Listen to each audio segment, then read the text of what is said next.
Ini adalah pertandingan yang sangat menentukan, pertandingan syarat emosional sekaligus pertandingan balas dendam melawan Irak.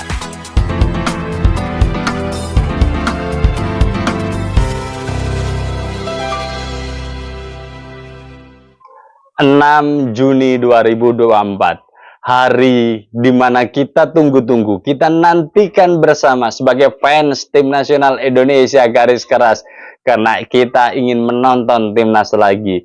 Tim nasional Indonesia senior akan bertanding melawan Irak dalam lanjutan kualifikasi Piala Dunia putaran kedua. Ini adalah pertandingan yang sangat menentukan, pertandingan syarat emosional sekaligus pertandingan balas dendam melawan Irak. Mari kita tuntaskan perlawanan Irak di GBK dengan segala macam dukungan dari supporter tim nasional Indonesia. Dan saya yakin seorang Sintayong pun penasaran untuk bisa menaklukkan perlawanan dari Irak, dan momentumnya ada di GBK tanggal 6 Juni 2024 nanti. Oleh karena itu tidak ada alasan lagi, mental tim nasional Indonesia harus punya mental menang saat melawan Irak nanti. Tidak ada alasan lagi, jangan sampai punya mental seri. Kita harus punya mental menang karena kita punya segalanya. Saya mencatat ada 3 hal penting yang melatar belakangi dan optimisme kita, tim nasional Indonesia, bisa memenangkan pertandingan. Yang pertama adalah materi pemain. Semenjak ada Jay Itzes, Tom Haye, dan Ragnar Oratmangun, pondasi tim nasional Indonesia semakin kuat dan semakin kokoh. Apalagi ditambah lagi bertaburannya pemain abroad, dia di belakang kita lihat komposisinya sangat padat sekali, banyak pilihan. Jordi Amat, terus kemudian ada Justin Hubner, ada Elkan Bagot, ada Rizky Ridho.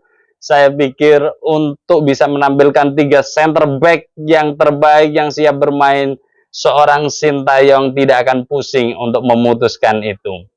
Kemudian di lini back kiri, wing back kiri juga Sintayong punya banyak pilihan. Ada Arhan Pratama, ada Sain Patinama, ada Nathan Choaon.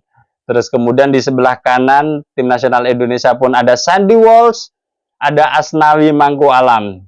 Jadi tidak ada alasan lagi untuk punya mental seri. Kita harus punya mental menang. Di lini tengah pilihannya juga sangat banyak. Tom Haye, Ivar Jenner, Marcelino, Witan. Ya, dengan segala macam kelebihannya masing-masing, seorang Sintayong saya yakin pun akan bisa memilih dengan sangat mudah di antara beberapa pemain tersebut. Kemudian di lini depan ada Rafael Struijk, Ragnar Oratmangun, Ramadan Sananta. Saya pikir ini adalah the dream teamnya tim nasional Indonesia saat ini ya. Sebelum nanti ada banyak pemain-pemain keturunan yang siap membela timnas di kemudian hari. Akan tetapi pilihan yang ada hari ini pun, saya optimis tim nasional Indonesia akan mampu mengatasi perlawanan dari Irak. Apalagi ada faktor non teknis di mana Liga Eropa sudah pada selesai. Ini juga kalender FIFA. Jadi tidak ada alasan bagi klub untuk menahan pemain-pemain timnas ketika dipanggil. Jadi ini pun kelebihan tersendiri. Dan ketika Liga sudah selesai pada minggu ini, ya, artinya para pemain ada jeda istirahat. Ada jeda istirahat seminggu 2 minggu, dan ini bisa menjadi recovery yang positif bagi para pemain tim nasional Indonesia sebelum tanggal 28 atau tanggal 27 Mei nanti. Semua akan pada dipanggil mengikuti TC. Bahkan konon katanya Pak Sumarji bilang ada 1 laga uji coba untuk bisa memantapkan formasi, susunan pemain, dan strategi Sintayong di dalam mempersiapkan diri jelang pertandingan antara tim nasional Indonesia melawan Irak nanti. Jadi itu adalah alasan kuat kenapa tim nasional Indonesia harus punya mental menang. Yang kedua, saya pikir faktor posisi Indonesia. Indonesia hari ini poinnya 7, berada di posisi 2, terus kemudian di bawahnya ada Vietnam, poinnya 3, di posisi ketiga. Dan ya memang hari ini tim nasional Indonesia secara klasemen itu posisinya nomor 2 dan unggul 4 poin. Akan tetapi ini belum aman sepenuhnya bagi tim nasional Indonesia. Alangkah baiknya, alangkah perkasanya, alangkah hebatnya jika tim nasional Indonesia bisa lolos putaran ketiga tanpa harus tergantung pada pertandingan yang lain.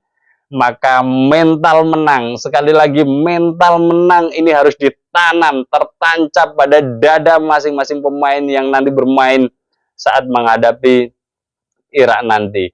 Jadi untuk mengamankan posisi tim nasional Indonesia untuk bisa melangkah ke putaran ketiga, Indonesia harus menang melawan Irak. Ya, karena kalau sampai terpeleset, ya memang laga berikutnya masih ada laga melawan Filipina. Akan tetapi Filipina pun isunya, rumornya banyak sekali pemain naturalisasi yang sudah diselesaikan, sehingga itu nanti akan menjadi siluman-siluman yang kita nggak tahu kekuatannya sebenarnya, ya, dan itu akan bisa jadi berbahaya jika tim nasional Indonesia seri atau kalah saat pertandingan melawan Irak. Jadi ini juga yang harus dipersiapkan Sintayong.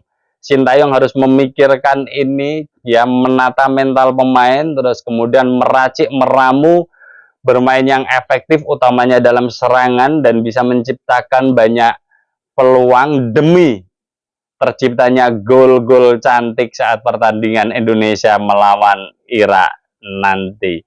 Yang ketiga, saya melihat ya partai balas dendam bagi Sintayong. Saya yakin Sintayong juga akan penasaran kenapa 3 kali berturut-turut tim nasional Indonesia bisa takluk melawan Irak. Kalau pertandingan pertama, ya kita menyadari materi pemain kita memang tidak sehebat dari ini. Pada pertandingan kedua, materi pemain Indonesia sudah lebih baik jika dibandingkan pada pertandingan yang pertama. Akan tetapi kekalahan 3-1 dalam pentas Piala Asia Senior kemarin juga bukti bahwa memang tim nasional ini masih butuh tambahan amunisi beberapa pemain tambahan. Dan ketika melawan Irak, U23-nya kemarin sebenarnya pemain Irak tidak bermain istimewa, bahkan permainan itu lebih bagus dari tim nasional Indonesia. Ya, tim nasional Indonesia jauh lebih bagus dalam pertandingan melawan Irak. Hanya saja keberuntungan di saat-saat akhir pertandingan bagi Irak menuntaskan perlawanan tim nasional Indonesia. Jadi Sintayong ini pun harus menjadi motivasi sendiri, ya, untuk bisa menuntaskan perlawanan Irak dengan segala macam sumber daya yang sudah dimiliki, ya. Dan ini menurut saya Sintayong sudah mempersiapkan jauh-jauh hari dengan segala macam kelebihan tim nasional Indonesia.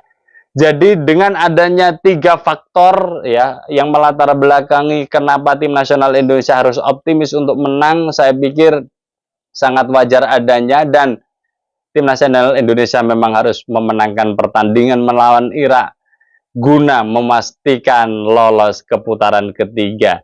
Jadi jika tanggal 6 Juni nanti tim nasional Indonesia memenangkan pertandingan, maka itu akan semakin terbuka. Pemain-pemain keturunan hebat nanti akan melihat tim nasional Indonesia dan tentu saja akan menawarkan diri untuk bermain tim nasional Indonesia untuk memperkuat tim nasional Indonesia dalam mengarungi putaran ketiga kualifikasi Piala Dunia.